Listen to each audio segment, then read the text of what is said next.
Hi again, everybody. Welcome to today's video. I'm Alan Warren, the RV Wingman, and if you are getting ready to buy an RV, especially if you are a newbie, a first-time RV buyer, please watch this video. Please. It will save you lots of headaches, and hopefully it will prevent you from making a huge mistake in which dealer you buy from. So welcome to Wingman Wisdom. If you've not yet subscribed, I am the RV Wingman. I'm kind of like a designated driver. I'm a consumer advocate, a former campground owner, and I love most of the people that camp and RV most of the time. Wingman Wisdom is a channel kind of different in the RV space. I'm not trying to tell you what to do. I'm trying to tell you what I see from my experiences in campground ownership and RVing and camping and being outdoors my entire life. Some things that you may not have thought about. And here on Wingman Wisdom, a lot of people that watch this, if you read the comments, you'll go, man, those people are smart. So if you have questions about RVing, you can either contact me or for instant response, as they say, drop a comment below and get a conversation going on with many of the subscribers here to Wingman Wisdom. Okay, so the biggest thing I want to talk to you today about is getting your head right. If you're a soon-to-be RV buyer, if you're particularly somebody who's never bought an RV before, if you don't have your head right, if you don't have your expectations in line, you are setting yourself up for a huge, horrible experience. Let me explain. It used to be back in the 70s. You remember back in the 1970s when cars, U.S. cars, were just built so terrible? The metal they used all rusted out. I had a 72 Ford Bronco that I babied. Man, I took care of that, and it just rusted like crazy. All the cars, it seemed like back in the 70s, were just falling apart. American-made vehicles were crap. Something changed. You know what? They got good. You know why? The Japanese started building cars and started showing Americans how you build a car. And so today, they took some of that technology, and two words, I'm going to tell you what they are. I've told this before on my videos. Two words are going to fix the RV industry, but it's what fixed the automotive industry. They're called franchise agreements, real franchise agreements. Will it ever take place in the RV industry? I don't know. I hope it will take place in my lifetime, in your lifetime. But until real franchise agreements take place in the RV industry, you better have your expectations in line or you are setting yourself up for disaster. I'm going to read a couple of emails and show you. These people are not stupid. They're not stupid. They just didn't have their expectations in line, or their expectations were up here and the dealers, what the dealer did was down here. So let's take a look at them right now. This first one is from Linda. She says, I'm happy to give you my experience with buying a new travel trailer in 2022. The buying experience and RV dealer were both great, but it went south from there. I bought a new 2022 Sonic Light and have had trouble on every trip to the extent that I'm thinking of giving up on RVing, going back to tent camping. It would be so much easier. When my Sonic was less than a year old, I had to have the brakes replaced. No, I don't ride the brakes. I downshift as much as possible. The front window leaked. The door wouldn't open on a trip. Water running across the bathroom floor. Rubber missing out on a slide out. Blinds won't stay up. Propane leak. Blah, blah, blah. Thankfully, the dealer has been wonderful at fixing everything promptly. My old Bantam Flyer never had that many problems in 15 years that I had it. I watched your video, saw the one about the quality being good on new RV. Sorry, I don't agree with that at all. Want to buy a nice looking Sonic. It's going up for sale. Linda, thank you for getting a hold of me. And I am so sorry that your Sonic has fallen apart. I don't know much about the Sonic, but I don't think it's one of the upper end best built RVs on the market. I just don't think that. I'm not trying to trash it. I'm saying from what you're saying, it seems like it fell apart. Number one, you got to choose a brand that is a really good brand, well made. Now, they will all fall apart, and they will fall apart even faster if you don't take care of them. But there are some good brands out there. I promise you there are. And so is Sonic one of them? It doesn't sound like it. You bought your RV in 2022. That's called, I think, a COVID camper. Those COVID campers, many of them were built with junky parts, slapped together, and they were made like that. They were just getting out because people like you, Linda, were buying. And this is not to get on you, but people in the last 2 years, the 2 years of COVID, the sales, the demand at the manufacturing plants for RVs was through the roof, higher than it's ever been before. And they are pumping those things out the door as quickly as they can. Many of them had problems. They did. Today, the manufacturing plants, many of them are shut down. They may not want to tell you that. They're not open right now. Some of them are open 3 days a week. Some of them are shut down for a week or two. They're not saying that. But some plants, there's a lot of plants, they're on a very limited schedule. Why? Because their yards are full. Their yards are full of inventory. This is a broad statement. This is not a appeal to everyone, affect everybody, but it's the truth. Manufacturers today are not getting the units out like they were because they got to get some of them sold. That means it's a really good time to think about buying an RV. But if you buy a junky RV, you're going to get out of it. I say that these crappy RVs that people bought over the last 2 years are terrible for the future of the RV industry. It used to be years ago, if you bought a camper, about every 3 or 4 years, you'd probably buy another one. You know why? Because you loved it. The camper was reasonably well built and you loved the experience. So you'd buy another one. 4 or 5 years later, you'd buy another one. Family grows, family moves. You got empty nesters. And so you'd buy many RVs through your life. If people buy their first RV or their second RV and it's a piece of junk, are they going to continue RVing? That's not good for the industry if they stop, is it? Just my thoughts. Let me know what you think. So Linda is one of them. Let's get to this one though. This is a good one. This is from Ben. Ben says, and you got to listen to this. This is about expectations, getting your head right. I own a 2022 Renegade Verona Super C. I purchased March of 22 prior to the current market drop. I live in Oklahoma City. There's no dealer in Oklahoma City, so I found an incoming unit in Knoxville. Purchased it. It's my second Renegade Super C. Both units have been relatively problem-free, pretty decent quality. Fast forward to today. I've traveled to Portland, Oregon for Christmas. I have an issue with the toilet leaking in rear bath. No biggie since I have 2 toilets. Call the local Renegade dealer. Quote, sorry, as of November 1, we don't perform any warranty work on units not purchased from us. I'm stunned. Yes, Ben, I know you're stunned.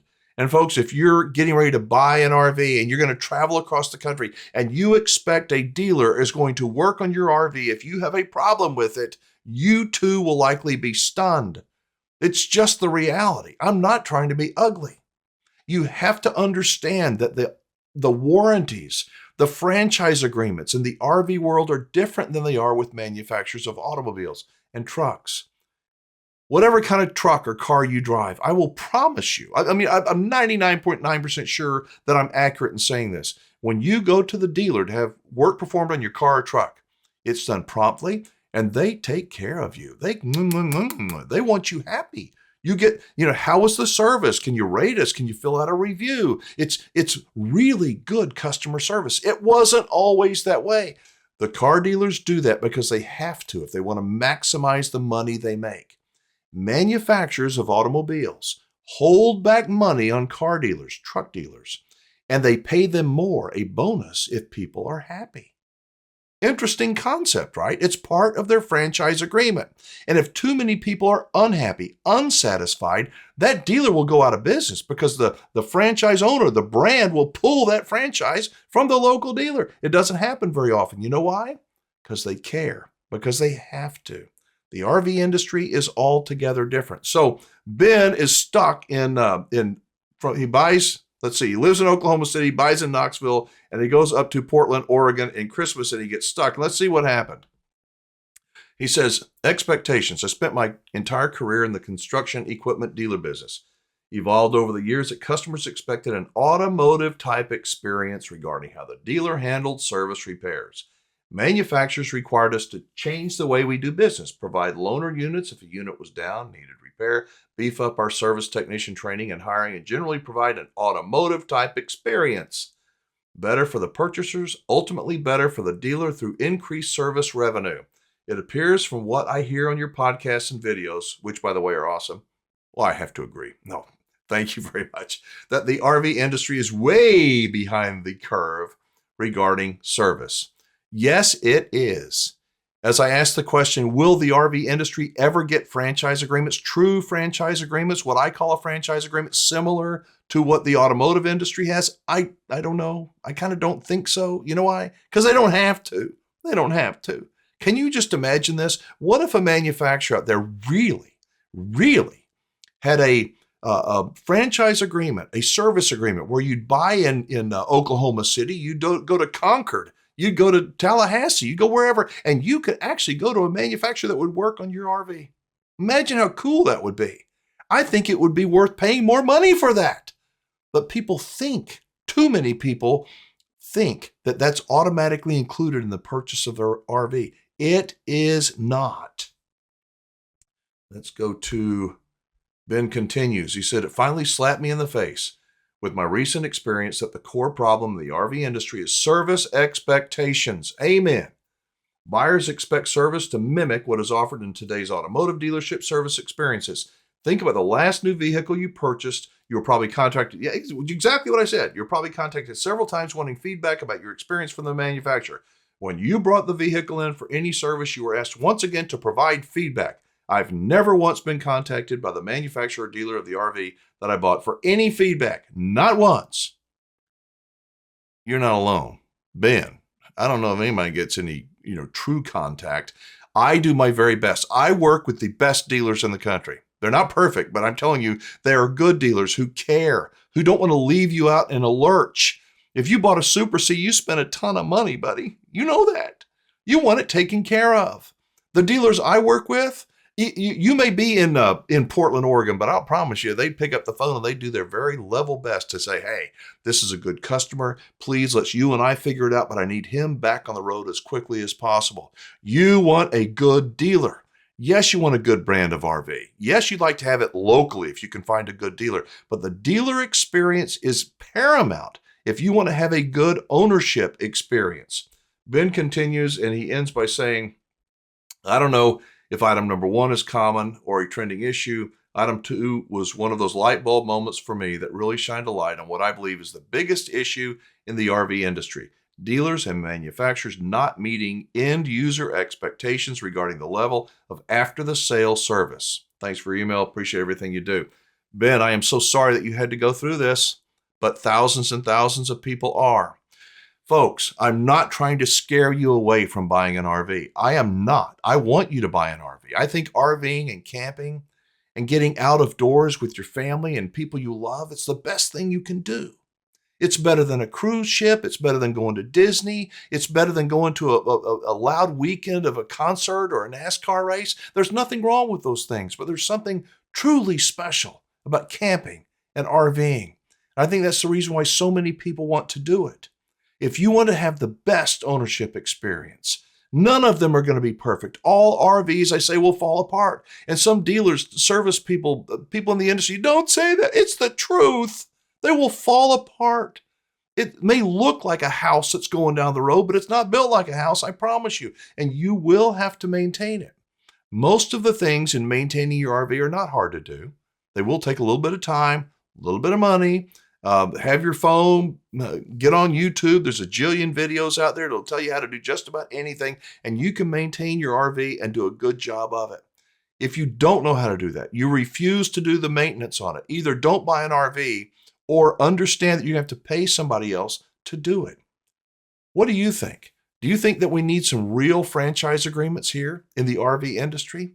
Or do you think it's good enough? I don't know anybody that thinks it's good enough. Even the dealers out there, they know it's kind of a weird deal and they don't want people unhappy. They don't.